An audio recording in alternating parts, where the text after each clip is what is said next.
got up and people leaving. What's going on? Well, my name's Jerry Tracy, and I'm president of the local division of the Ancient Order of Hibernians in Columbus. I'm also a past member of the Dublin Irish Celebration, which started this festival 39 years ago. And one of our founders is right over there, Kay McGovern. Why, just wave. You don't have to get up, just wave. I don't know if Kitty's here. She was going to try to get over here. There's another founder. But it's a shame there aren't many of us left. Anyway, besides the Hibernians, we are the major sponsor of this event. And besides that, there are two other sponsors. One's the City of Dublin, which of course includes the Dublin Irish Celebration, and they've been a great partner. They've been very generous, wonderful working with us. So I don't think there's any city council members here, but if they were, I would say wave. And if you run across them, just, yeah, run across any of them and say hello. But Allison, is she here? Allison was here just a few minutes ago. She runs this festival, and she has been fantastic to work with. I've been working with her for many, many years, but she's been so helpful. So thank you again to Dublin Irish Festival. We appreciate it. Okay. The other sponsor we have, the other sponsor is the Greater Columbus Irish Cultural Foundation, and they helped us out financially. We had to pay a couple of airfares, and they were just wonderful in helping us out, okay? But I want to introduce the panelists. We have two wonderful young ladies that flew in here from Belfast just for this forum. So thank you so much to them. First, it's Reverend Karen Sutherman, okay, over there. And then we have Andre Murphy right here, and we were blessed to have her here back in February. That was the first forum we ever did. And great that you're back, okay? And Karen is vice chair of Ireland's Future, and Andre is on the board of Ireland's Future. So if you got any questions about that during this forum, please ask them, okay? Sean Pender, our national president of the Ancient Order of Hibernians, came in just for this event. Now, he just came back from Ireland just a month or two ago on a fact-finding mission. I know he's planning to go back again, and we appreciate all the work that he's doing. By the way, I do believe that the AOH is the largest Irish men's organization in the country, isn't it? Yes, good. Last but not least, our judge, Mike Metal, okay? Mike has been the catalyst to a lot of this stuff that's going on. He's written numerous articles that have been published about Irish unification, and we're just thrilled, Mike, that you're here again. So thank you, appreciate it. Okay.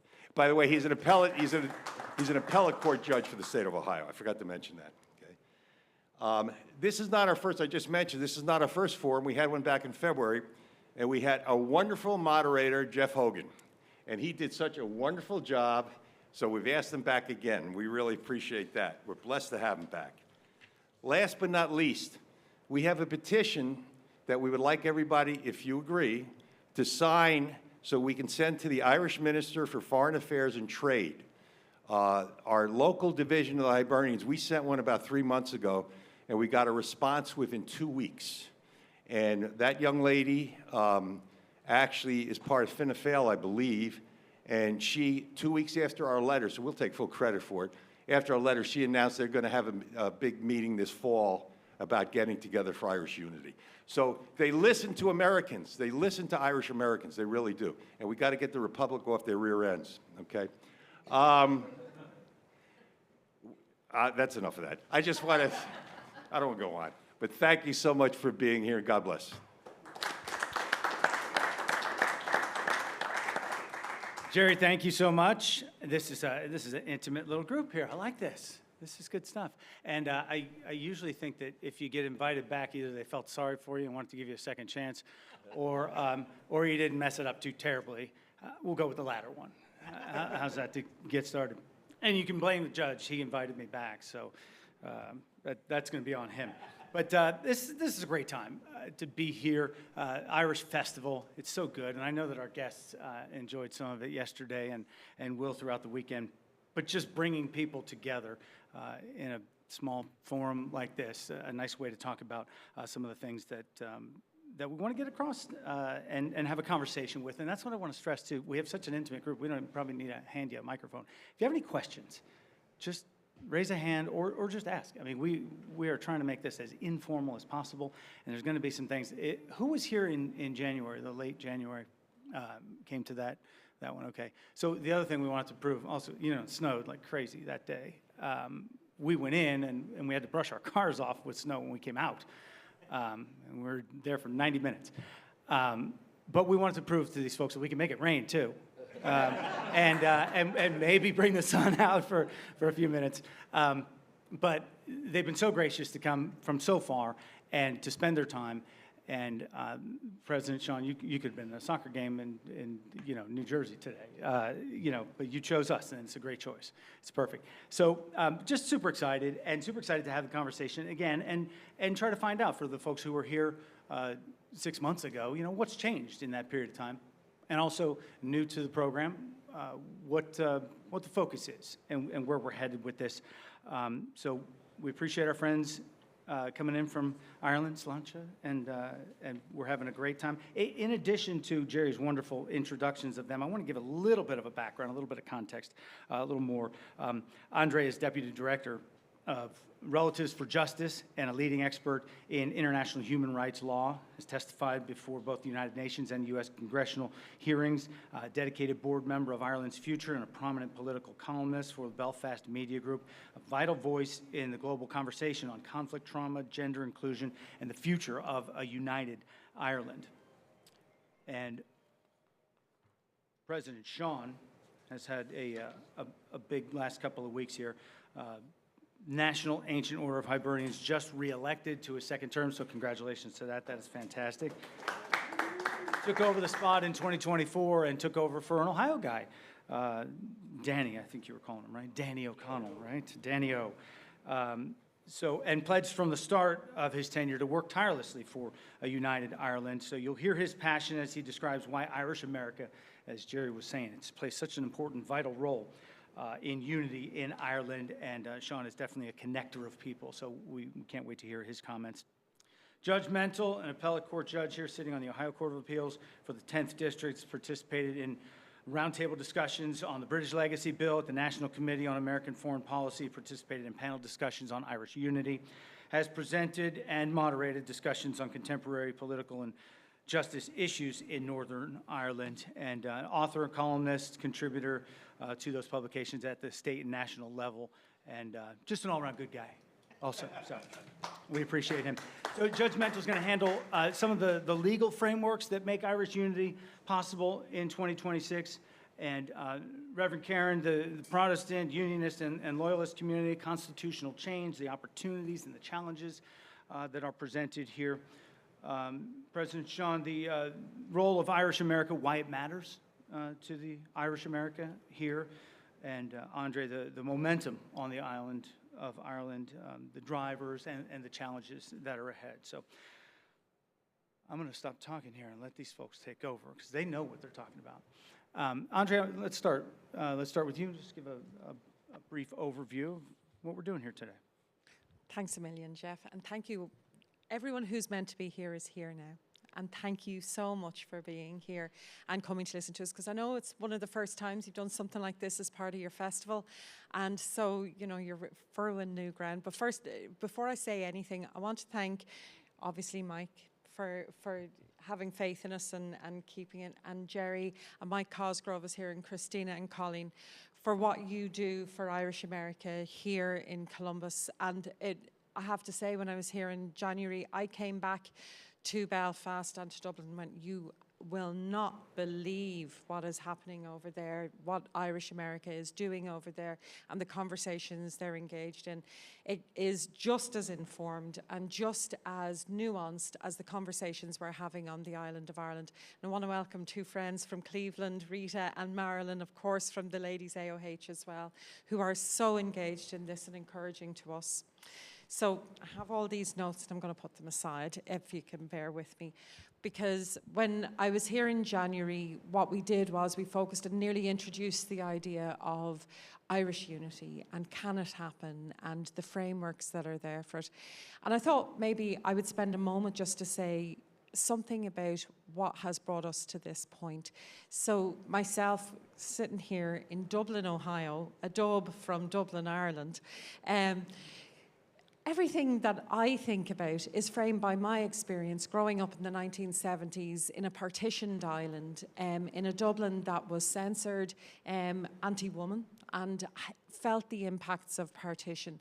And I moved to Belfast then in 1994 in May, which was only a few months before the IRA ceasefires and the kind of the nucleus of what became known as the peace process beginning. And it was heavily militarized. Those of us that were living in nationalist areas were seeing an unprecedented loyalist campaign against nationalism at that stage. And, you know, in 1997, I cast my first vote, and it was just after the IRA ceasefire had broken down because of British bad faith. And my first vote was for Gerry Adams in West Belfast. And I was like, I can't believe I'm doing this, and putting it into a ballot box. And then my second vote was for the peace agreement, the Good Friday Agreement. And being from a background of mine, I was very worried about the Good Friday Agreement, and I wasn't sure. And it wasn't until the night before the Good Friday Agreement I decided I was going to vote yes for it.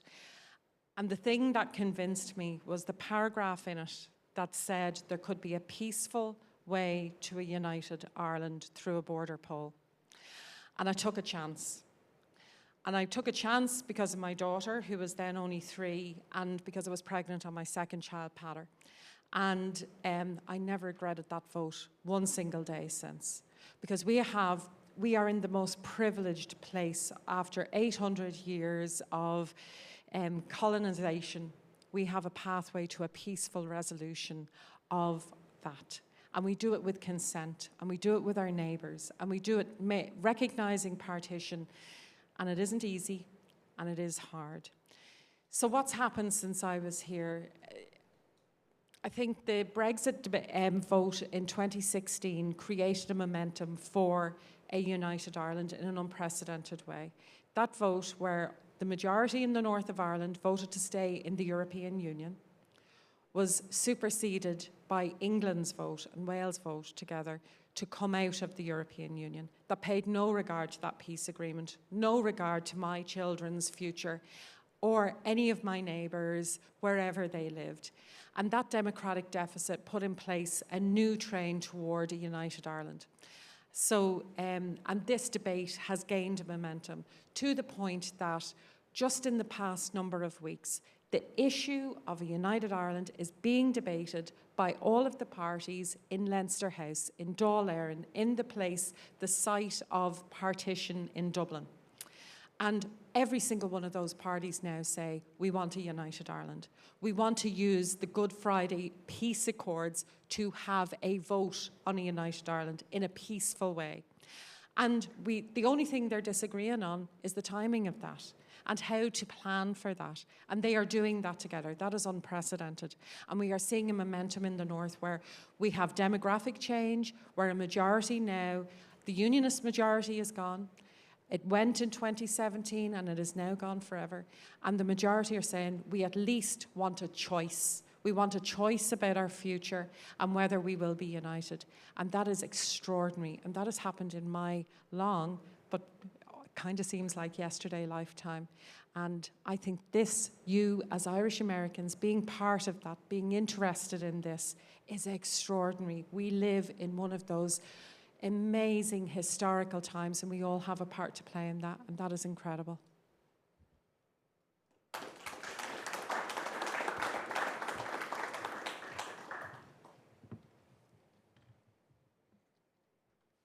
We can move right on down. Thank you. My name is Sean Pender, and I have the great honor of being the 51st National President of the Ancient Order of Hibernians, and I want to thank the committee. It's great to come to Dublin. I usually go to the other one, but haven't been disappointed since I've been here, and I'm looking forward to the rest of the day. But just a little bit of a background on the Hibernians, and then to talk about the Irish America. We're 190 years old, Hibernians, and we were founded in the streets of Lower Manhattan and in the coal mines of Pennsylvania. And a lot of it was to defend ourselves and to defend our church. especially in New York. It was a time there were no-nothings who wanted to burn down the churches. So we stood up to protect them. But sadly, this was a situation that the Irish race knew all too well. During the days of the penal laws in Ireland, Britain would not allow us to have masses, to celebrate our faith. That's what led to the priests going into the forest, into mass rocks. That was the formation of it.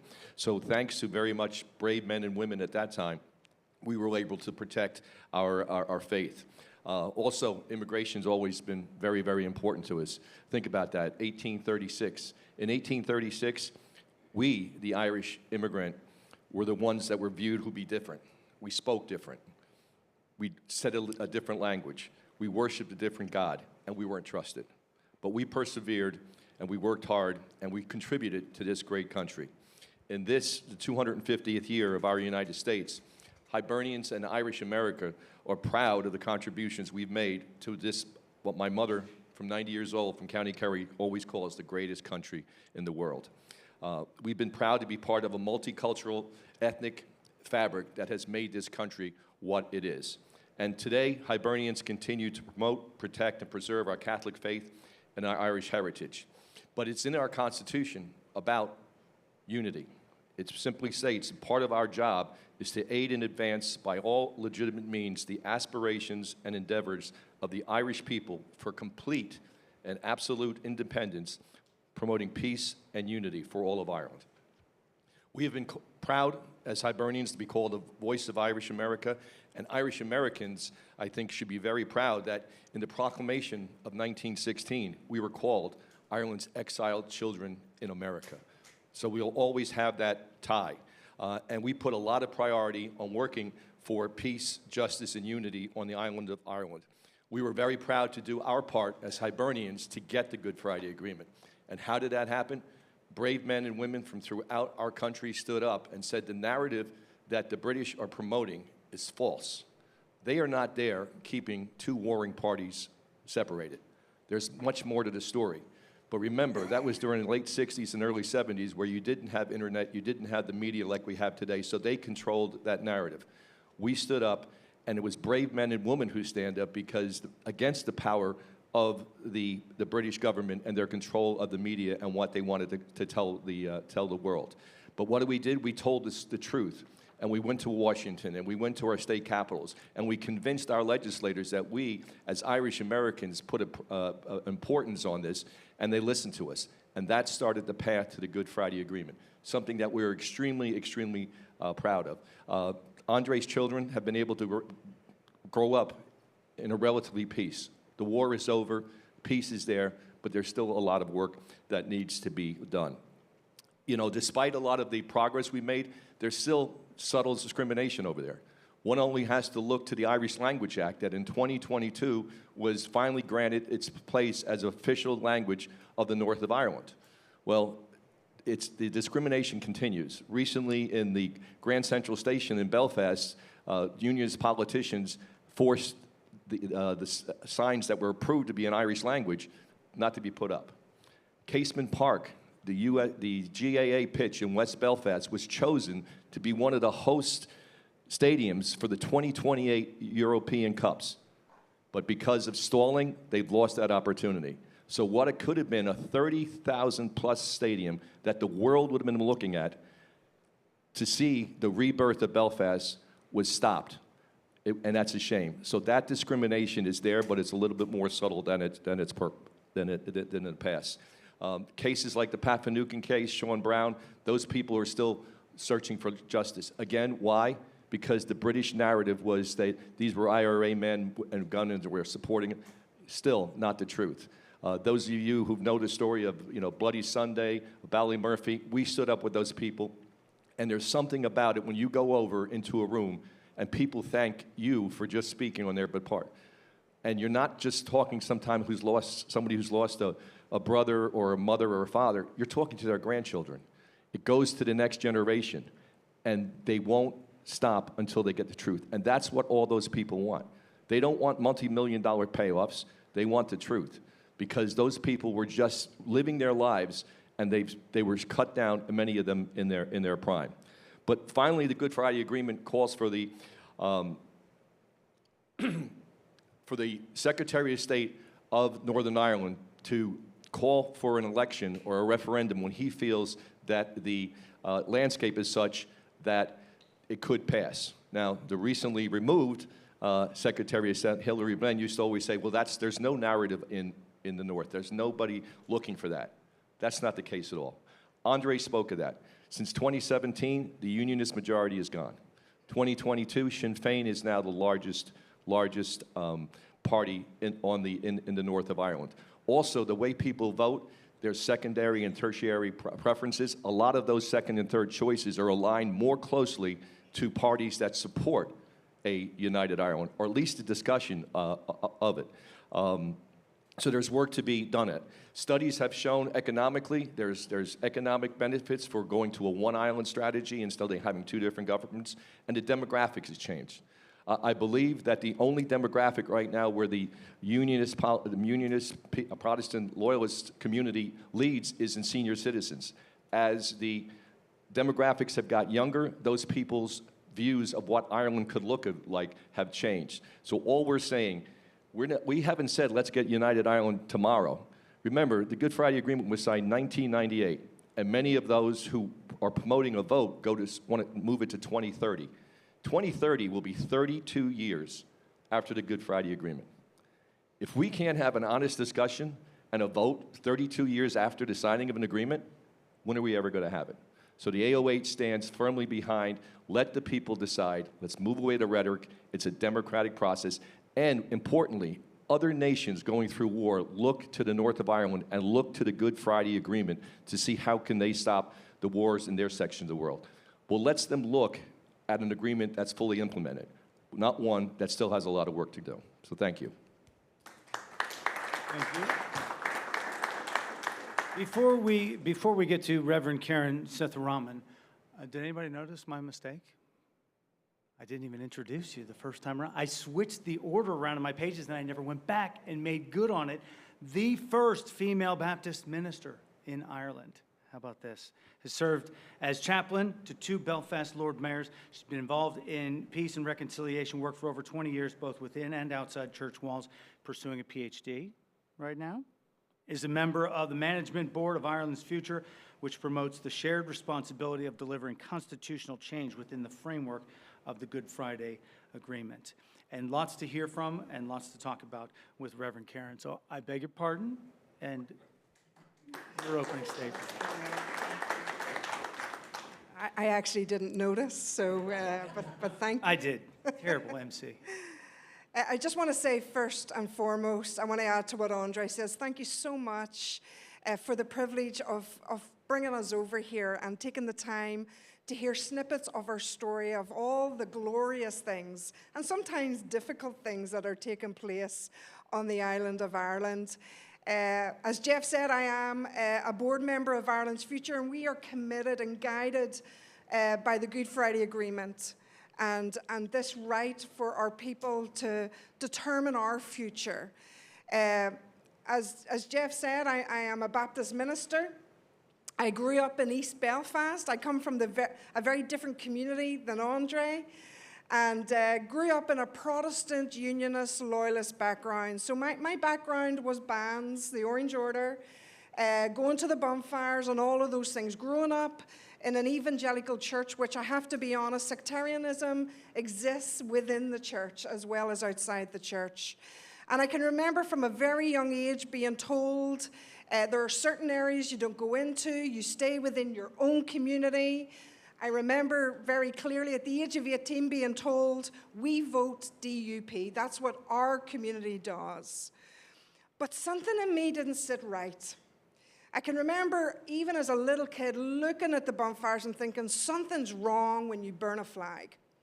Something isn't right going to church on a Sunday and then rocking up and turning against our neighbours. And 2 things significantly caused a shift for me in my young life, not least a call into ministry, which let me tell you, I still question why I'm doing that. But one of the things was when I started in my training to be a minister, I remember in a very large Baptist church, who don't ordain women, by the way, but I remember them turning and saying to me, Karen, we'd like you to stay within your own community.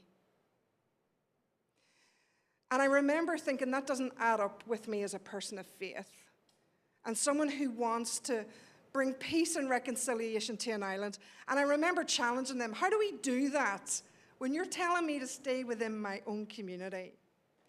The second significant thing that happened was about 10 years ago, I got a phone call from Sinn Féin, this Protestant, well, I still like to think I was young, and I got a phone call and I was asked would I consider being chaplain to the Lord Mayor of Belfast. You can imagine me telling my wee mommy from East Belfast, who lived in the absolute place where paramilitary flags was outside her window. And I went in and I said to her, Mom, I've got something to tell you. I've been asked to be chaplain to the Lord Mayor of Belfast. And she was like, that's amazing. I'm so proud of you. And then I said, you need to sit down.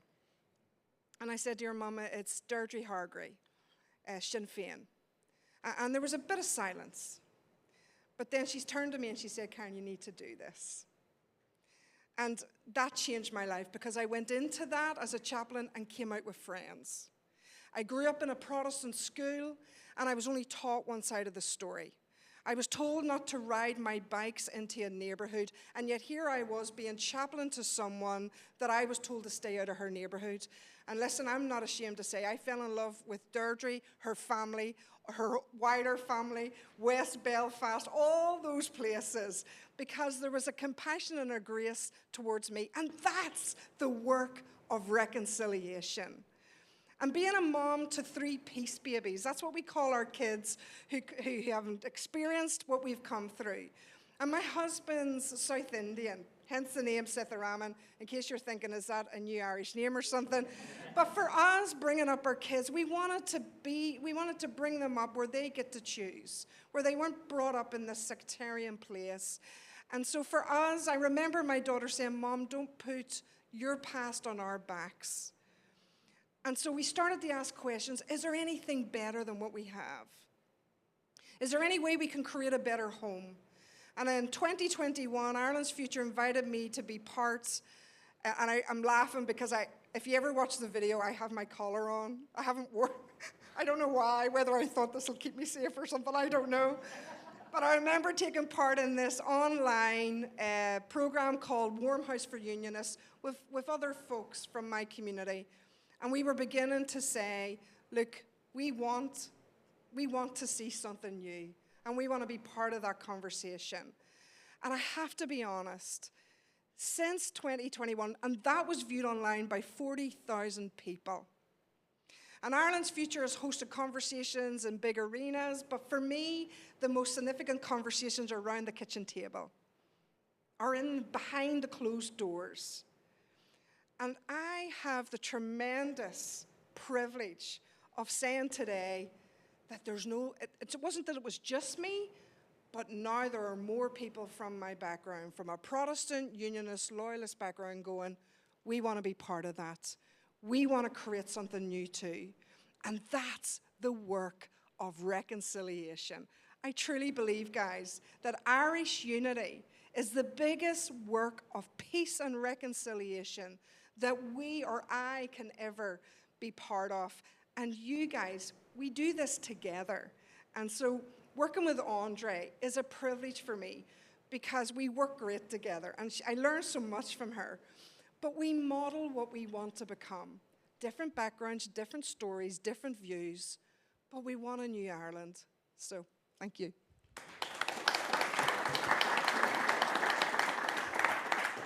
Judge? Thank you, Jeff. And thank you all for being here. Appreciate that. I think we all do. And you've just heard from my 3 colleagues here on this panel of issues and what is faced from what we in Irish America to what the North will look like and what's going on there and in the Republic, and what reconciliation means. One of the things you hear is something called the constitutional question.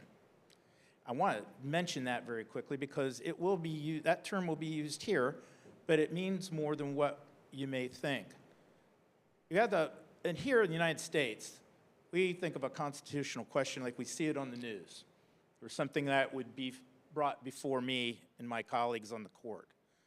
The example being today, the Supreme Court will take up whether the Congress has the constitutional authority to do blah, blah, blah. Or you'll see this defendant is raising the issue on an appeal because they feel that their rights under the Constitution are da-da-da, facing a new question for the court. Well, that's backdropped against our Constitution, a written framework, a document that is the supreme law of the land of the United States, to which all other elements of government answer to. That's what we know a constitutional question to be. Constitutional question in the context of Irish unity, reunification, it's nuanced. And the nuances you just heard.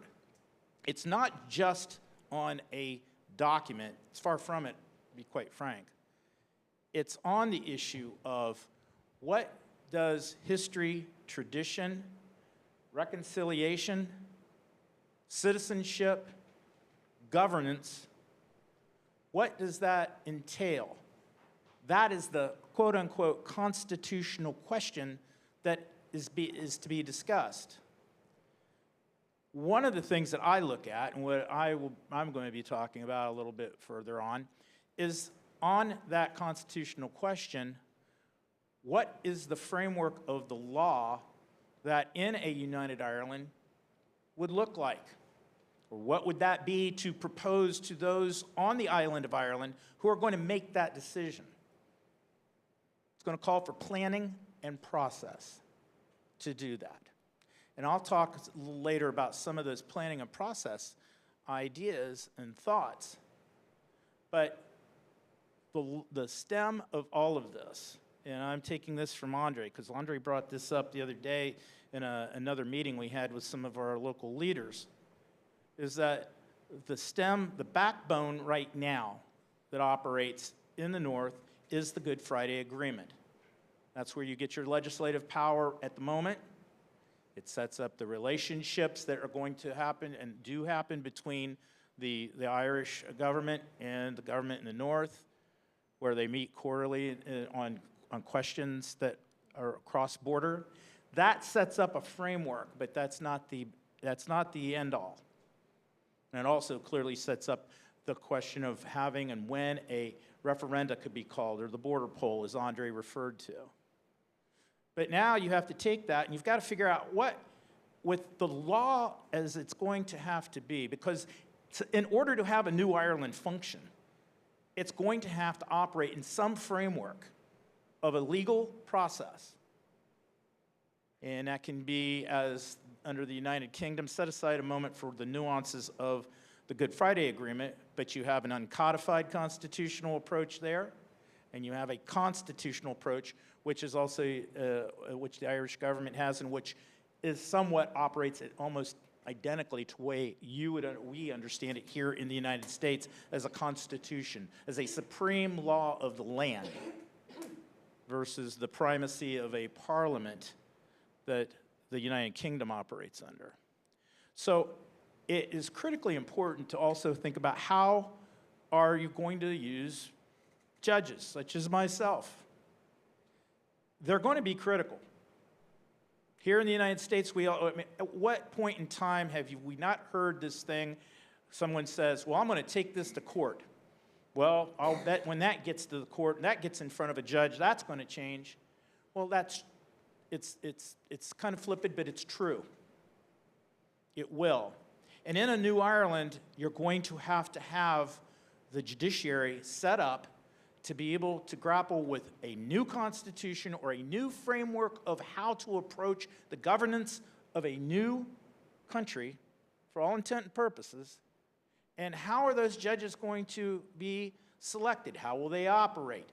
What will they be empowered to do? Will they be a traditional third branch of government like we look at here, that, for those of us who follow baseball, that calls balls and strikes, determines whether a law that's passed by a legislature is constitutional or it's not, or if someone's rights are protected under this Constitution, and if the government intrudes on those protected rights.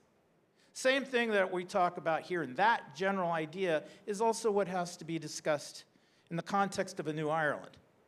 But it's not as simple as, well, just adopt the Republic of Ireland's Constitution, make a few amendments, and there you go. It's not that simple. You have a system that's existed under the Good Friday Agreement, and you also have a general system that under the United Kingdom law, how that exists, and then also the relationship, which I might be able to talk about later, you have the European Court and how you can hold those those who are members of that treaty accountable for a general level of rights, human rights law, and how that can be held accountable under that and where it's not held accountable. So I'm going to be talking about that, but the threshold question of what is the constitutional question has been described by my colleagues here. You'll hear that phrase used, but we'll move. And I hopefully I'll have an opportunity, and I'll try to put a little bit more on that when we talk about, well, how could that law look? What would be the decisions or the menu, if you will, for the people on the island of Ireland to choose from? And that's kind of where I wanted to lay that out right now. So, and thank you, Jeff. Well, thank you. I appreciate it. And from this point forward, there's no hard and fast program here. So does anybody have anything that's on their mind right now that they'd like to talk about? Otherwise, we will carry on the conversation here. And one of the things, Judge, that you said there that makes me think in the context of having everybody here, we can make laws and we can have a constitution and we can legislate and tell people this is how it's going to be. But I want to ask you all, how do you bring the culture with that, of Ireland, with that? It can be the Constitution, but if the culture doesn't come along with that, there's big problems. I think that's absolutely right. And, that there's an Irish cultural festival here is really important, right? Because that tells us lots of themes that will absolutely come into this. And it makes me think about Karen's discussion about how we do processes and small rooms, whatever. If we think about, and when I say this, I want to remember Glenn Hansard, who passed away this week so tragically, because, in some ways, Glenn gave us a sense of the best of us, right? And what we can be as a people that embrace each other and see each other in the hidden and marginalized places. And that's what this debate allows us to do. It allows to see marginalization. It allows to see that we can do better. And if we think about what Sean was talking about, how Irish America comes about, the process of recovery of a language, of a religion, of instruments, of sports that were deemed illegal, that the British tried to remove from us, our very, very identity that they tried to do, and the importance of Irish America recovering that. And then we see following the trauma of our nation after the famine, how the Gaelic revival emerges on the island of Ireland and in Irish America, where we see the re-establishment and the reclamation of the language, of our music, of our sports, being fundamental to what then comes, which is in the revolutionary period, the demands for home rule that become the 1916 Rising, that become the War of Independence. And what happens after that? Then we have partition. And all of that horror that was visited on the entire island then gets displaced into the 6 counties on the wrong side of the border. And we see the repetition of the illegality of our language. You're not allowed to carry a hurl, let alone play hurling, that you can't play harps or uilleann pipes. And you see that happening. And we see the residue of it now, as Sean so rightly says. So reclaiming our culture and our identity has been so important in all of our narratives, and it doesn't weave its way necessarily into law other than the Irish Language Act, but it's been so important. So we see the role of the GAA as the national organisation on our island being so important. It was no wonder it was targeted by loyalism and the British state for so long. And now we see that's where the hope are. You know, we see somewhere like East Belfast, GAA, coming out and having all identities and facing down those who would try to terrorise it, who are so terrified of kids playing hurling. Well, they face them down. And now they have thousands of people in East Belfast overlooking Harland and Wolf going out and playing all the sports, and they won't listen to it.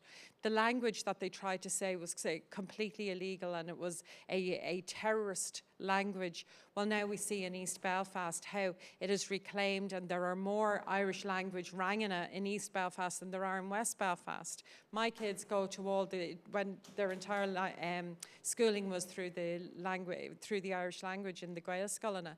And we see Gaelscoileanna throughout the island of Ireland being so, so important. But in East Belfast, it is now, it's not scary anymore. When you see the Shankill Road, what does that come from? And Linda Irvine, the amazing Linda Irvine from East Belfast, just saying, well, look where you live. You live in on the Shankill Road, Shankill, Old Church. That comes from the Irish language. Ballyhockamore, the town of the big hill, right? We're in the middle of East Belfast. All of those things happening, demystifying it, saying that is our language, that is our tongue, that is something that prevails inside of us. But there is in parallel something else happening, a new Gaelic revival, where we see a new cultural revival happening with the likes of Amble, with the likes of Lancome and Kingfisher and Fontaine's DC, Fontaine's Dublin City, and we see Kneecap, and they're singing Oscailga, and they are bringing a whole new perspective that says to us, this Irishness thing, well, we don't like post-partition Ireland. We don't like homelessness. Glenn Hansard occupying Apollo House and saying, evoking the words of Woody Guthrie, this land is our land. There can't be anyone who isn't part of this new island. When it's Lancome who say, our place in the international order of human rights, we see Palestine. When you see Fontaine saying, we don't want vulture funds coming in here, and we want to make sure that people have equal health care, have equal chance of a home.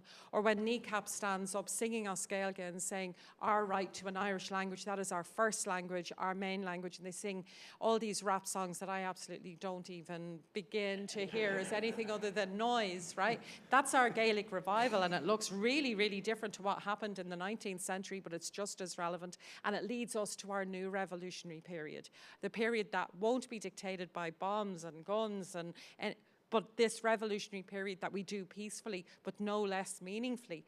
And for me, culture is right at the heart of it, where the kids, who aren't in this room right now, right, and our peace babies, they are there bopping away to Kneecap and Fontaines and everything else, and coming back and saying, see your debate around United Ireland, if you don't see women in that, if you don't see travellers in that, if you don't see those who have been traditionally marginalised and systemically oppressed in that, I don't want that new Ireland.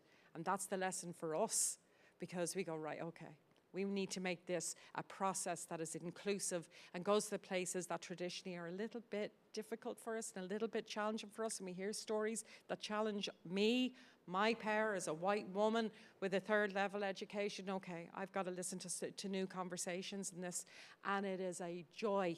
It is absolutely the privilege of my life to be part of this conversation with Karen and with people I would normally never have met. And then we will build an Ireland really fit for and a tribute to those who've gone before us.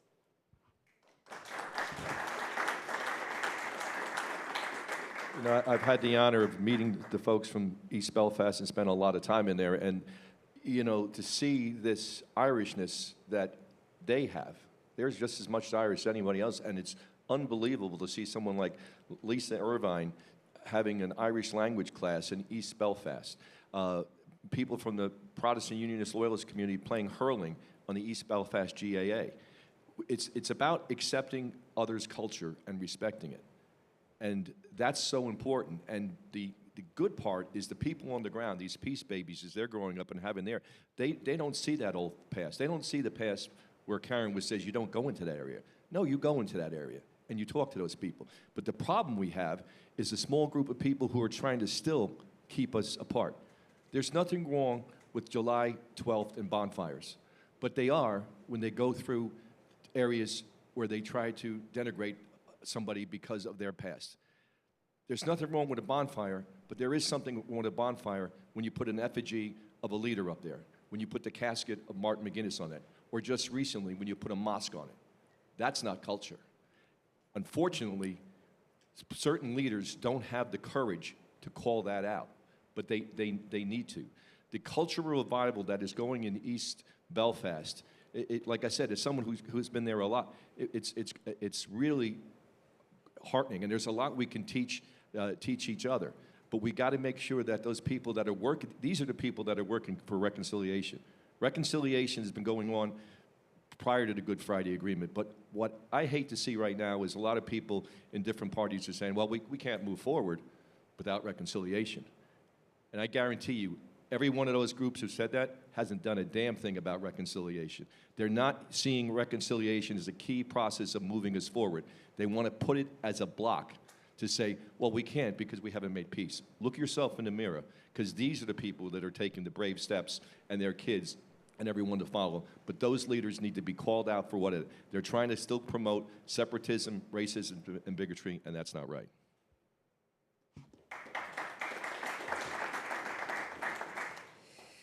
I think what I would want to add to that is that, particularly in the Northern Irish context, so often the microphone is handed to the wrong people.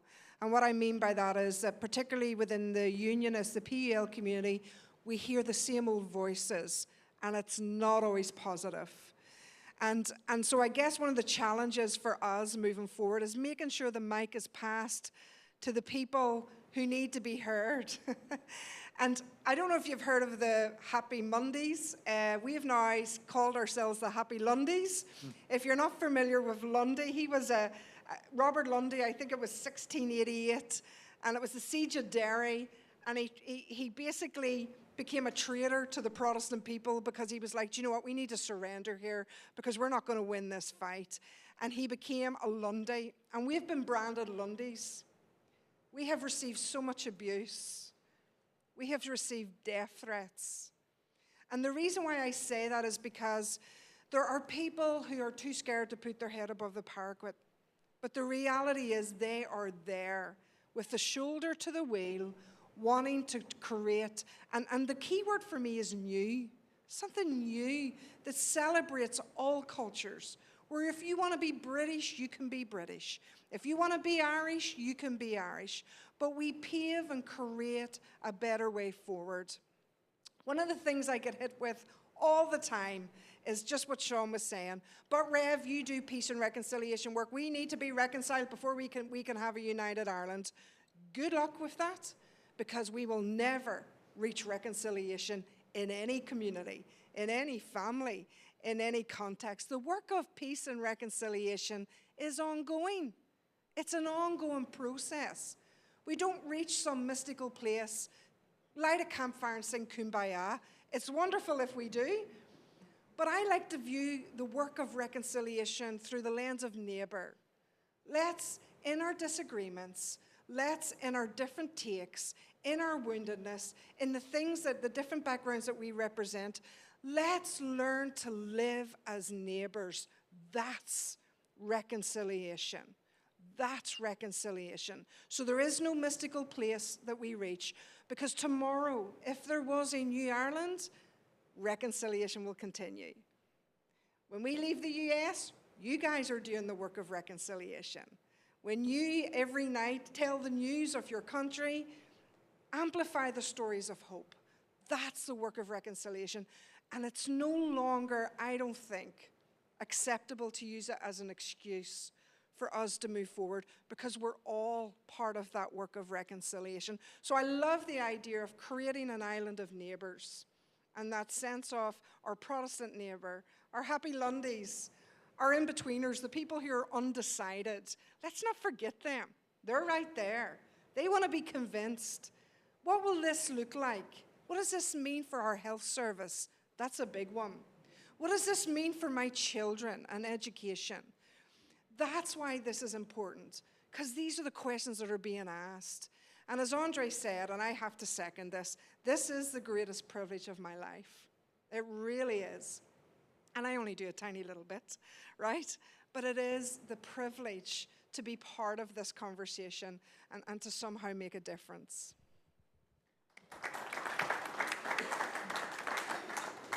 Certainly not the only country trying to get along with neighbors, as we see every day. Judge, I don't know if you had anything to add to that, but I can open up. Sean, I wanted to ask you just about the diaspora and the push for support, and what that process looks like here at home for Irish America when you're trying to be inclusive of all the traditions that are included historically, but you have skepticism of Republican movement, for instance, and things like that. How the challenges here in America, and then maybe I'll go back to our friends from across the pond about how that, what we're doing here in America, if you're talking about that over there, those types of things. But Sean, you first. Yeah, I think it's very important, and it's been eye-opening, and you only know by, like Karen said, going to see your neighbors and telling your story. That's one of the things we really want to highlight is the East Belfast process that's going on right now, that they're people from a different tradition celebrating our shared tradition. And I think that's a story, and like I think it was brilliant what you said, that the wrong people are getting the microphone, because I've been doing this for a long time, and I was blown away by it just in May. So I didn't know this was going on. Now that I know this is going on, we got to tell this story. We got to tell the story about the people that are on the ground. And again, it's talking about pushing back on the narrative of those that are saying, no, we can't move forward. We got to reconcile and everything. And like I said, we started this because brave men and women in the 60s and 70s stood up to the English and said, this is what's really going on in the North. Well, we've got to say, no, there's really nothing bad that could happen with a democratic vote towards unity. Regardless of what the British government is telling you in their meetings with you, these people deserve to have that vote, and it's a democratic process. I think it's the last step that we could finally say, we have fully implemented the Good Friday Agreement. Why would we stop when the last part is fully democratic vote, to listen to all the people and everybody make your best argument? I think, Jeff, in response to your question, there's two parts of the Good Friday Agreement that remain outstanding. The delivery to victims and survivors of the conflict. And this isn't looking backwards to say that, because the trauma that our communities collectively live with is absolutely related to unresolved issues in terms of conflict violations during that period. But that is now. That is what the young people are living with now, and they absolutely refer to it. Lola Pettigrew, the amazing actor, you may have seen her in Say Nothing. She plays Dolores Price in that. She's from West Belfast in Spring Hill, lives around the corner from where the Spring Hill massacre happened, and some of you would have been very aware of recent inquests into long outstanding issues around the British Army killing their loved ones. So Lola's from there. She gets up to receive her award for playing Dolores Price, and she says, I live in a place where 2 out of 3 children live in poverty, and we have the highest rates of mental health in Europe, of bad mental health in Europe.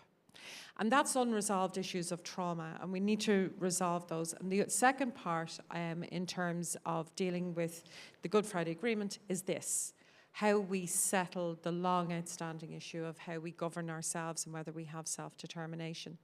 Irish America, and not least this man here, played such a role in terms of supporting victims and survivors of the conflict and facing down the injustice of a recent Legacy Act that denied justice to victims and survivors, and they intervened. And they supported the Irish government in holding the British government to account, bringing them to the European Court of Human Rights, all done through the Good Friday Agreement. And that matter remains unresolved, but it strengthened the spine of the Irish government government to stand up for victims and survivors. And that support came from here, from Irish America, and people saying, no, we don't. We want to support all victims and survivors. The same will happen with this. So when Mayor Gunther from Columbus got up on Proclamation Day and he said that this is an outstanding issue and we need to see moves toward Irish reunification and it is time for that, and it got a response here. Back home, it was unbelievable. It went everywhere. It was viral. Mike sent me the video of it. I sent it out to a few people. Within an hour, I'm getting it back to my phone, but my WhatsApp going, have you seen what the mayor in Columbus is saying about unification? And it was amplified immediately. It is no coincidence that that happened in March. And then in June, Fine Gael, the second party in government with the Taoiseach, the leader of Fine Gael, Simon Harris, who's the vice kind of president position, but it's more than that. He says, well, we at our next convention are going to do a blueprint for Irish unity. These are the blue shirts, right? These are the people who implemented partition and maintained partition traditionally in the south of Ireland. They're doing a blueprint for Irish unity. And make no mistake, that is linked to what happened here in March. Unbelievable. And you all had a role in that. Absolutely unbelievable. So these petitions that you have outside going to the Irish government, your conversations start off small, snowball in your families, into your communities, into all of your organizations. The impact is 20 times the sum of its parts. Wanted to throw in a little bit too on the reconciliation, and not in the context of the reconciliation that Karen champions and that Andre champions, but when it moves forward.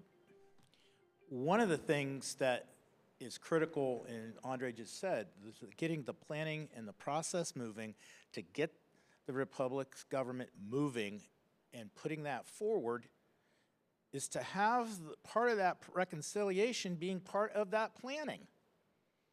And what I go back to is having assurances.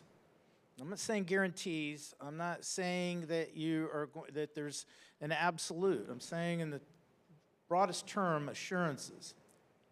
And when you are sitting in a position where you're trying to have a conversation, you're trying to make things happen, but one of the things you look at is what will my position be vis-a-vis the other party or the other group? No one has to raise their hands, but how many times if you've bought something or you signed a contract, there's terms and conditions in the contract so that each party has an assurance that they know where their position is in that agreement between the two parties. Well, the planning and process that needs to take place for the people on the island to make a decision to address those issues on, well, where will I stand on as far as representative form of government? Wait a minute. Now, if we all unite and we are all together, wait a minute. I have Stormont. I have the Legislative Assembly in the North under the Good Friday Agreement. Well, what happens? Where's my voice in this new government? That's going to go back to the establishment of some level of a legal framework.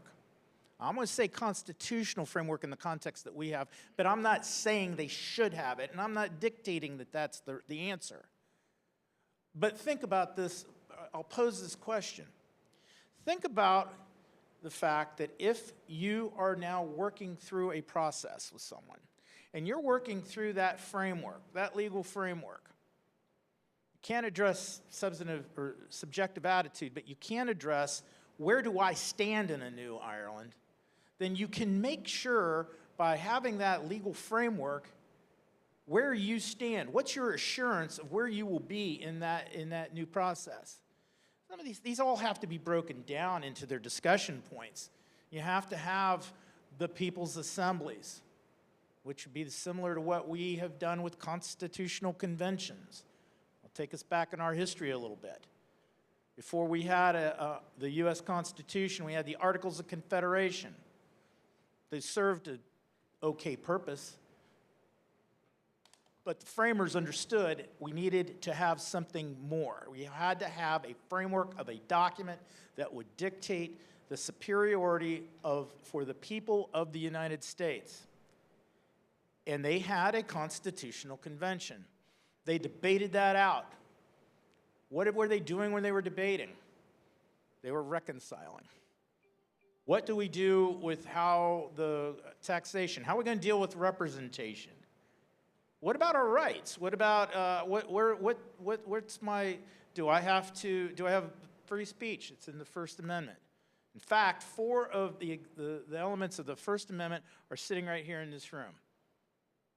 So you have the freedom of speech. You do not have the intrusion of the government establishing any religion.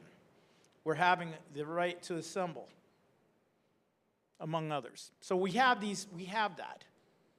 So we know where we stand, just like we do. This has to happen, and I think the planning and process is the threshold. If it's not pushed, if it's not advocated, if we as Irish Americans remain on the sideline and we're not pushing that forward, we support our brothers and sisters on the island of Ireland to begin a planning process. I will say, in my opinion, you begin that planning process, you lay down the framework for a legal system or a legal way that the whole country will operate. There'll be some other things that have to be discussed, but you lay that down, I will probably say that you're going to have a lot more comfort, not complete comfort, but there's going to be a lot more understanding between 2 sides on where they stand, because right now, they don't have that. They've got the Good Friday Agreement, and then it's all else. So I am saying, as part and parcel of that, when I opened earlier and said, here, what's this constitutional question thing? Well, you're hearing it here. And there needs to be part of that, not the solution, is let's frame a constitution. Well, let's go home. We're all done. It's not what I'm saying. I'm saying it serves as a vehicle to begin the address and start helping, if you will, advance the reconciliation process more so than probably even right now. Now, I don't know if my colleagues agree with me on that, but I would say that it definitely would be a great help to have that discussion on how that framework should look, because having assurances, as we all know, just from a practical standpoint, okay, I'm ready to enter into this. All right, I'll put my name on that contract. I'll buy that house. I'll buy that car. Whatever. That's the key here, I think. No, you can clap for him. It's fine. I thought it was great. You have a question? Yes. Yes, ma'am. I can hear you fine. I just wandered in here and had never heard any of this discussion before. And I want to do some more research. I want to educate myself. I want to learn more about what is going on. Where would you have someone start? Beginning? The amazing thing is, even though there isn't this formal process that we're advocating for, there are so many people in the civic environments, in the academic environments, and the journalistic environments that are engaged in this debate right now. Now, obviously, we're going to say, start with the Ireland's Future website, right?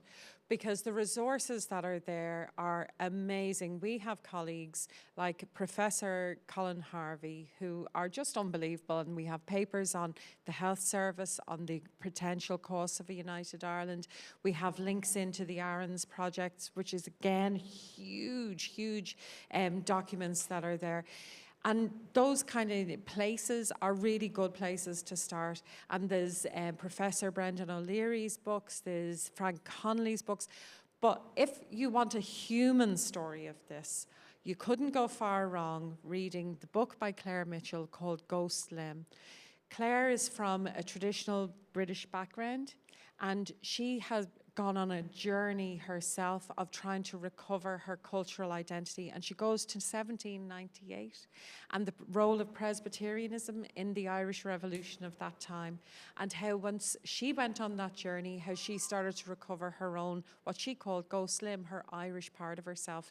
And as just a human story, it's really good. But if you like the the nuts and boltsy stuff, like I'm an anorak, right? I'm a nerd. And even though I tell these kind of stories, I mean, I am a bit of a nerd.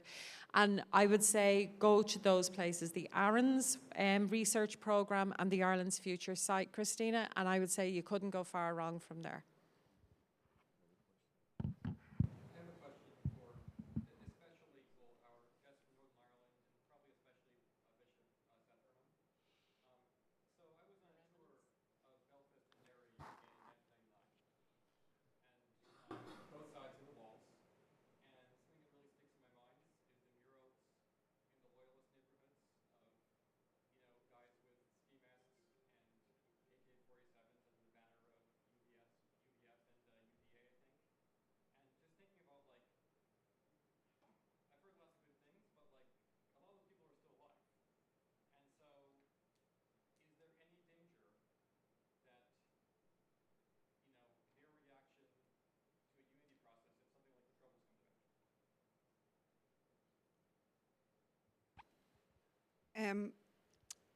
Thank you for that. That's a great question. I think the first thing I'd want to say is I don't speak for unionism. But what I was saying earlier is that be careful the voices that you're listening to, because so often the mic is passed to the wrong people. The way we kind of pitch it to the unionist community, there'll always be the hardliners. Draw up the bridge, we're not doing this, we're not getting in the room, we're an echo chamber. We've heard it all. So the way I would pitch it is I would always say to people, okay, then you lay out your stall. Because if a border poll's called tomorrow, the unionist community are going to have to either wake up, but they will also have to lay out their case for why they think we are better in the United Kingdom, and we are committed then to, because at the end of the day, all of us get one vote. I understand your nervousness around, listen, there's paramilitaries there, there's all of that still going on. But that's back to the work of peace and reconciliation, because what are we waiting for? Who are we waiting to get on board? This is a democratic right that we have to determine our own future. And I've used this analogy before. I used it in the US consulate in Belfast, okay? And I didn't know if it would go well, but hear me out. As a woman who has given birth, okay? The reality is when you're in labour, it is painful, and I can see all the ladies nodding their head, and we're screaming and we're pushing and people are cheering us on and we're like, wow, and we're calling everybody everything of the day and all of this, and you go through all this process with something new at the end. This isn't going to be easy. We can't guarantee how people will react to this. And personally, I think that's a police and a justice conversation that needs to be happening in the preparation. How are we going to handle this? But when you push through that, it's not an excuse. And actually, it's not a starting place for this conversation. What if somebody comes out with a bomb? What if somebody... Listen, we just saw what happened with the race riots. You know, hits the headlines. We are fragile. But those voices of hope need to be better and more amplified. Because what you saw in the news, you didn't see Belfast at her best. Families taking families in. People coming to me and saying, Rev, there's the keys to our house. If anything happens to you and your husband and kids, we've got you. The message from her saying, your clan is my clan. Us on the streets trying to calm the protesters. Listen, there's always the what ifs, right? But I want to push through the painful and hard because there's something new and better at the end. And I think that's what we need to focus on. But in terms of peace, police and justice, and actually Andre and I hope you don't mind, you can say more about this. Because of the stuff that we get as Protestant unionists, people coming from that background, it's probably going to be on us, and Andre's offered to do this with us, to go to the police and go to justice and say, how are you going to protect us as we do this? So I hope that answers your question, but I wouldn't let the fear, no. We're too past that. No, this is too good, and we have to push through that. Because if we don't, those voices of hate and division will win, and there's no way we'll let them. And if it doesn't work out, If there's any rev jobs going here in Ohio, I'm up for that. Give me a ring. Wait till that gets back home, okay? The only thing I'd add to what Karen is saying is that there's sometimes a pretense, right, that these were two warring factions in the north, that there was Republicans here and Loyalists here, and that there weren't other forces, such as the British government with its agencies, particularly MI5, instigating and perpetuating the violence. Those conversations Karen is talking about, it's not only about protecting the individuals. We need to be having serious conversations right now that are in Dublin and in London and in Belfast, demanding that those forces that absolutely and systemically invaded those organisations and for political ends have gone away. MI5 has not gone away. MI5 is currently, and it came out in courts only the other day, spying on journalists who are reporting on these issues.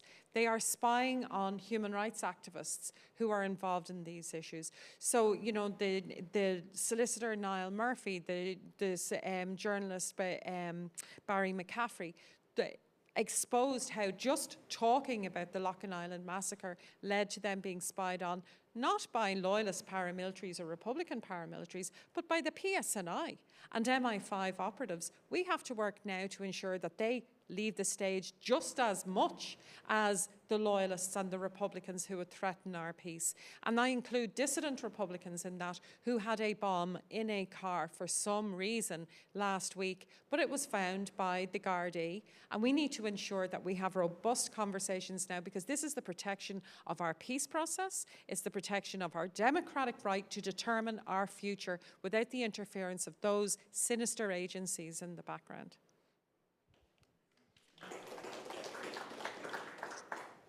I had the opportunity, and I've done what I would consider a great deal of research on exactly what Andre is talking about and what she just mentioned. And if you want to call it the structure and setup of not only the police service in Northern Ireland, PSNI, and the old RUC, which is the old police service, but also MI5, and how they interact. And it is not back in the time of during the conflict when it was going on. It is present now and today, as Andre pointed out. There are still members are in the PSNI that come from the old background of the RUC or even British military, which when you look at those, and I actually had I authored a book, and the research that I did on that unveiled so much about that. And I've written articles on this exact topic, that it must be addressed, as Andre and as Karen were pointing out. You can't, one, let the fear break out, but two, it has to be addressed, and it still isn't.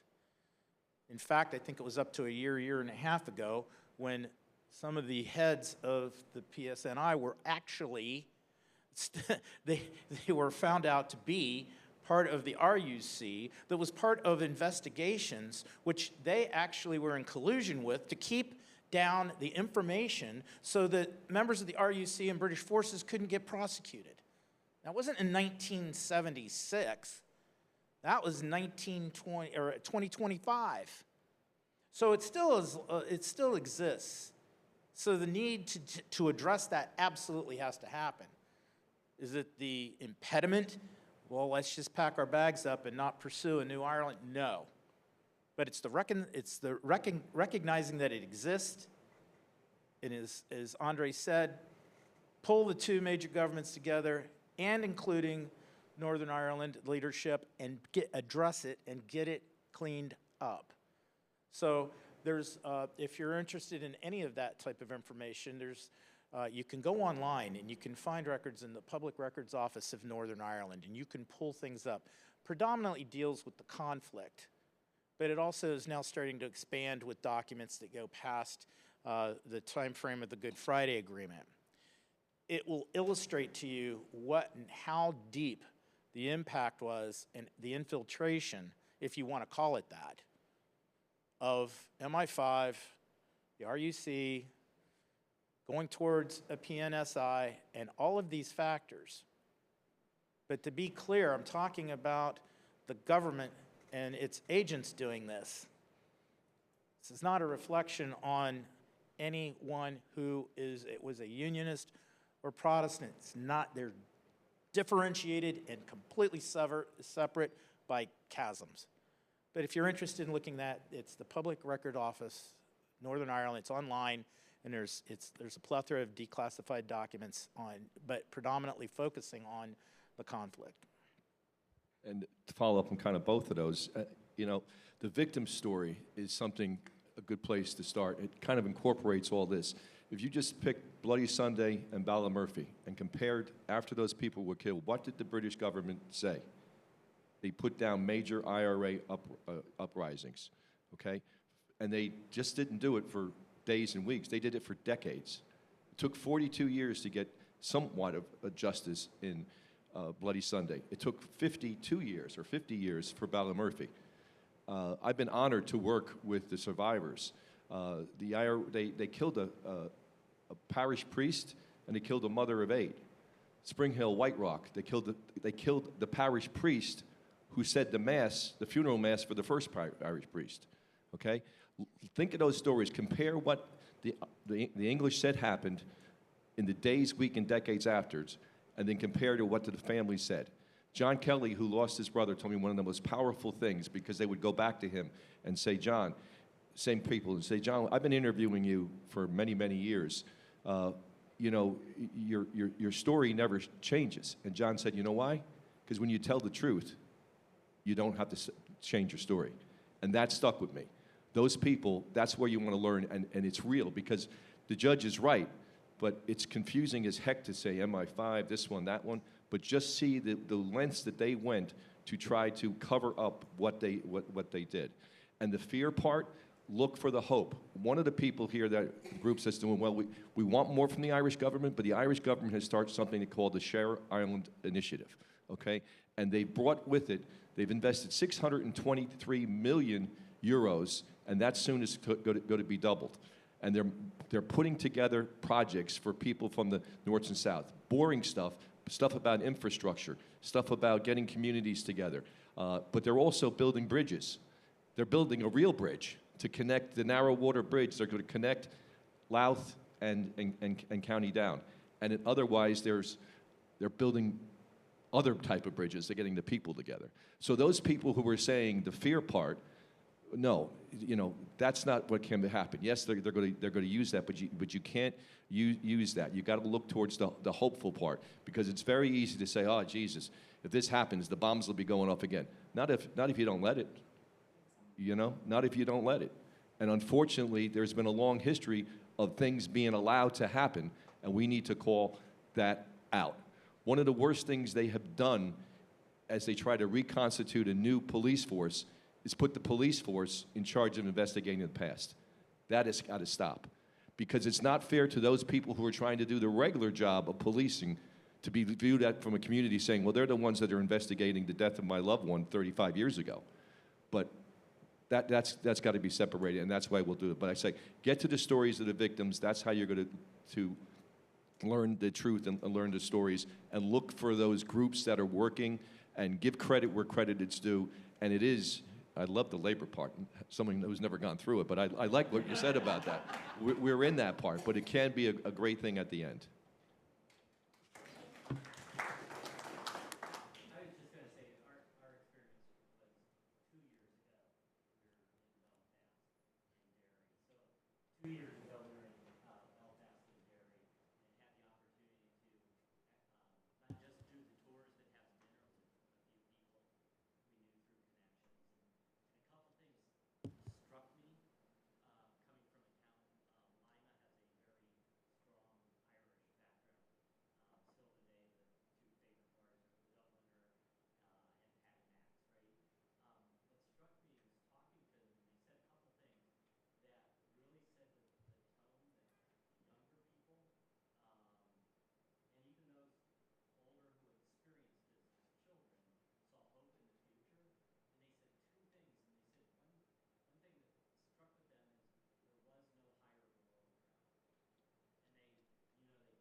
Reverend, since you mentioned moral ground, you want to take that one? You want to comment on that one? Is there anything there that you'd like to talk about when you hear about the specific frameworks of what should be baked into the planning process and I don't know what people might fear losing their identity. I mean, if their identity is terrible, then maybe they should lose it. But there's a fear that some people are going to lose their identity in this process, right? Yeah, absolutely. And just going back to the birthing picture,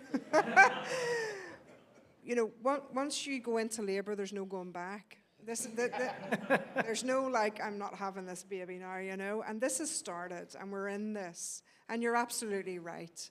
There are people, and the root of that is fear. And our role is to continually reach out that hand of compassion and grace. For me, I think what's really important is building a new island on human rights that protects us all. We've talked a lot about our past and our different stories, but honestly, we are bigger than two communities, And so we need to create a new Ireland that you can belong, whether you have faith or no faith or another faith, whether you're from India or China. That's the gorgeousness of Ireland, that when you're in the US, you are part of us and we are part of you. So human rights that creates a fair and equal future is absolutely paramount. And hand in hand with that is having those conversations, listening to what they're going to say. What about my Britishness, Karen? You're still going to be British. I can move to the US tomorrow, I'm still Irish. You can go to Spain tomorrow, you still get your pension. It's having those conversations. The hardliners you may not hit, but the bottom line is they are few. But it's creating that place and that reassurance. I had somebody last week saying to me, I want a Christian, we're not going to go into Christian nationalism, that's a whole other debate. But I had someone last week go to me, I want a Christian nation. And I just said, according to who? Christianity according to the DUP? Good luck with that, right?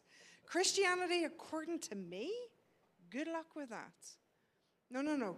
We create a foundation that keeps you safe and the freedom and the right to practice your faith. And we keep this place absolutely sacred. That's sacred ground. That's our human rights, the celebration of diversity. I am not in this to make someone like me.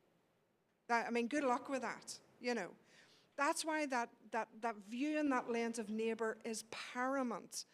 That when you have those conversations, one thing I will always do, when I wake up to X to 9,822 messages of abuse, right, which I choose not to respond because they don't deserve our response. But there are certain people I will always say, let's have a coffee. Blessings, Reverend Karen Sitharaman. Nobody comes back. I try not to take it personally. Because they don't know what to do with kindness and compassion and with a sense of, your home is my home. Listen, we all belong here, so we're going to have to figure this out. But it has to be on a fair and equal footing. And that's where human rights protects us. Is there anyone in British Parliament part of Ireland's future? And do you get any support from the British Parliament? Not financially, but... So the straight answer is right now, it is very difficult for us to get conversations with members of Parliament around this. Sean referenced that we've a new Secretary of State for Northern Ireland as of the new administration that came in, and the first question he was asked at his first press conference was, what are the conditions under which you're going to call a border poll? Now, he gets very fluffy around it, right? And it's a very fluffy answer, and it doesn't really make a lot of sense to me, so I'm looking forward to that kind of teasing out. But the lesson on that is that no Secretary of State was asked that on their first day before, not even Hilary Benn when he came in. So you can see how quickly things have moved even in 2 years, that this is the conversation that a Secretary of State needs to engage in.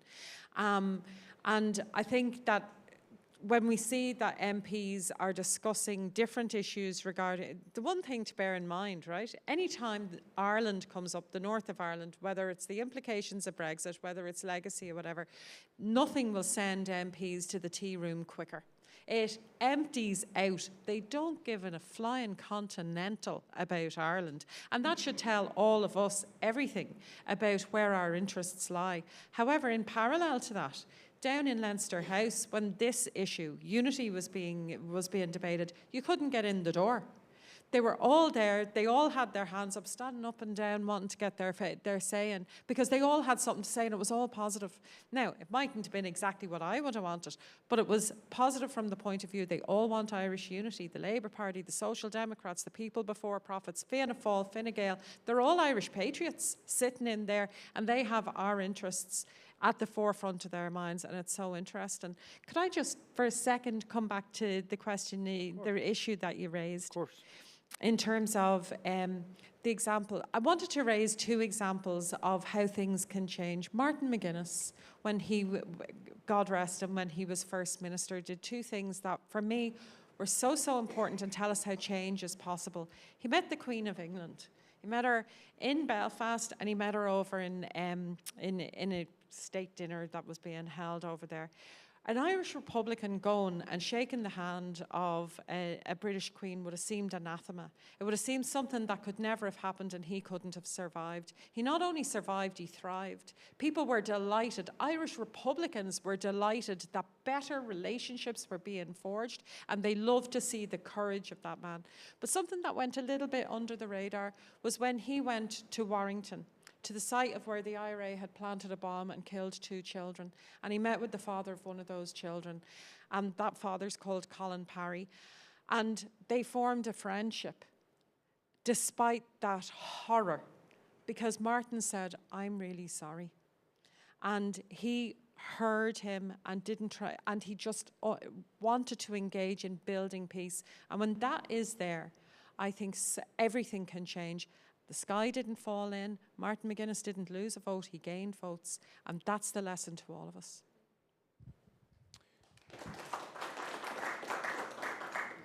Lightning round here. All right. I know you've been waiting. Yeah, I think neighbors getting along with neighbors is fundamental. And given that,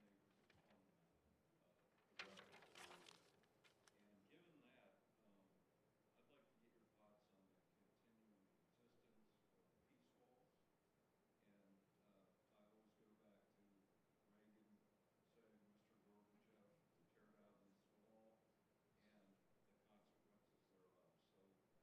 So what are your thoughts on the continued existence, and is that psychologically still keeping people apart when if they're gone,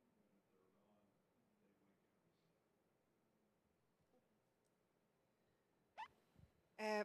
Actually, where I'm based at the moment is on the Springfield Road in a community centre called Fourth Spring. Phenomenal, look them up, they're brilliant. And it was a former Methodist church that's actually built into the Peace Wall.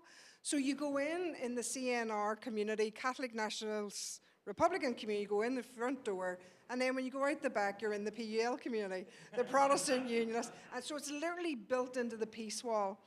And I run a group there called Skeelta, which is Irish for stories. And the whole idea of it is to bring together people from different faiths and to have conversation and to hear different stories. And let me tell you something. These people just light me up, okay? They were sending me messages today going, go get them, Rev, and all, you know? Different backgrounds from different sides of the peace wall. And I pitched that question to them not that long ago. Guys, what about this peace wall? And they're the voices we need to hear because they live there. I wouldn't want to comment on that if I'm honest. What I can feed back is that there was mixed reaction. There was some people going, no, it's not, the timing isn't right. There was never a, no, we don't want that. Rev, the timing isn't right. And I think that's something we will work towards. There was other ones saying, no, keep, bring them down. It needs to come down. And I would take my lead, I think, from the folks that live there, if I'm honest. rather than give my own view. In an ideal situation, I don't think it needs to be priority right now. I think that is built into the work of reconciliation. And as we move forward, that will come. It may come through our children's children, but it will come. But for today, I would listen. I didn't want to offer an answer. I just wanted to hear them. And there were those that said, yes, and those that said, no, we just don't feel safe.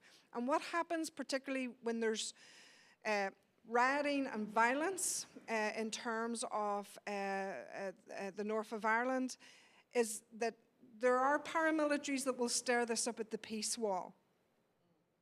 And that's where they get the young people to try and go. And I remember a few years ago, I rocked up. This is a story, I'll not stay too long on it, and I'd heard that riots were breaking out. Nobody in Sinn Féin would tell me where it was, because I think they were scared the Rev will get stabbed or something and we'll have to take responsibility.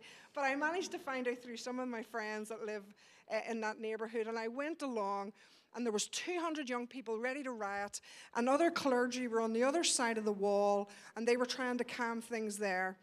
But just down from Forspring at Larnock Way, what was beautiful was the community activists, the young people, politicians, linking arms, and holding the young people back and trying to talk them down. That is what I mean about amplifying those stories. That we mightn't be ready to take down those actual visible walls, but they are coming down within our hearts. And so I hope that answers your question, but if I'm honest, I think it's down to the people who live around those walls. And I think it will come eventually. I don't know if you want to add to that. I'm not really sure who this is for, but since you're talking to 30 or 40 Americans here in the States, what can we do here? And what would be the greatest impact to help bring this forward, besides knowledge and talking about it and getting the message out there? What can Americans do here? And what other kind of support you have in other U.S. cities, other groups in America that might be listening to this conversation and take part? Mr. President.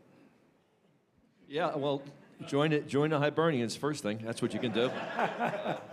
But that's the thing. You know, we're very proud as men and ladies Hibernians that we do not endorse anybody. We speak totally to the issues, and that's allowed us to bring this issue forward.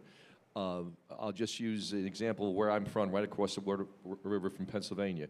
We have Republican Brian Fitzpatrick and Democratic Brendan Boyle, okay?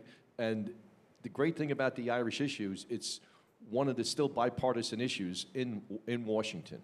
So that's why we try to tell these stories. That's why Mark and myself and Martin Galvin came over in March, and we did a briefing to the Friends of Ireland to say, hey, listen, the British are going to come behind us next week and tell us everything is rosy. No, let's give you, we talked about specifically unity and legacy, but that's what we've got to do. We've got to get it in, and the AOH right now is working on a policy position. It's our hope that by September, we're going to get out three issues: Irish unity, Irish legacy issues, and also our stance on immigration. Just to say these are Irish issues that are concerned to Irish Americans. We might not turn the TV on and see somebody debating it, but at least they know what's going on there. And we're on the right side of this. That's the great part about this. We are on the right side of this, because we can bring people like Karen and Andre and other people who've lost loved ones to hear that human story. And it's up against your bureaucracy who's trying to cover up. We've just got to try to continue to have the courage to tell that story, to give them a voice, to give them the opportunity to come over, and to challenge every chance we see the British government telling something that's not true, getting back and saying, no, hold on here. That's not what the story of those two priests that you killed in West Belfast was about, and that they're still looking for it. So it's advocacy that we want to go, and we have to keep making it an issue.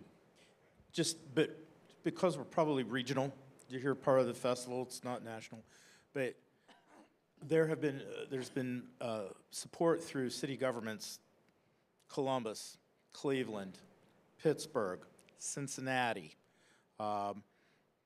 looking toward, and also what's ongoing right now in Chicago.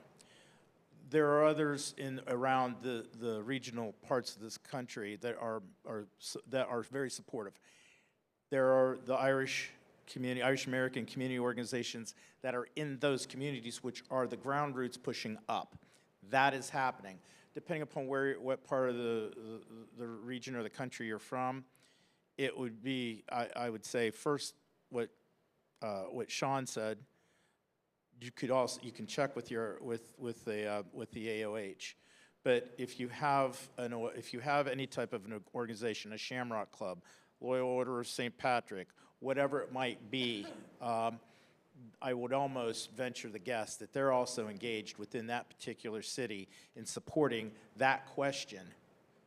And Columbus actually was the first to put forward not only a council proclamation, but as Mayor Ginther, as Andre mentioned earlier, put out in February a mayoral proclamation calling for this to happen, and went, and as we said, he's gone out and spoke. Just wanted to give you at least there's regional effort going on, and you can find it in your city. It is happening. It's organic. Folks, I hate to do this. We're going to have to leave it there. The judge only rented us till 4:30 in this room, so it's on his dime now, overtime. And Jeff's going to pick up the rest of the tab. We'll be right back here tomorrow with the same panel, 1 o'clock, right? Talking unity, childbirth, all the things. Whatever else comes up. So if you feel like joining us again and you have some other questions, or catch them in the hallway if you have a question, I'm sure they'd love to indulge. But thank you. Excellent presentation. I've had the privilege of meeting both Karen and Andre and working with them, and I have a close relationship with Sean. It boils down to what you said, relationships, neighbors to neighbors.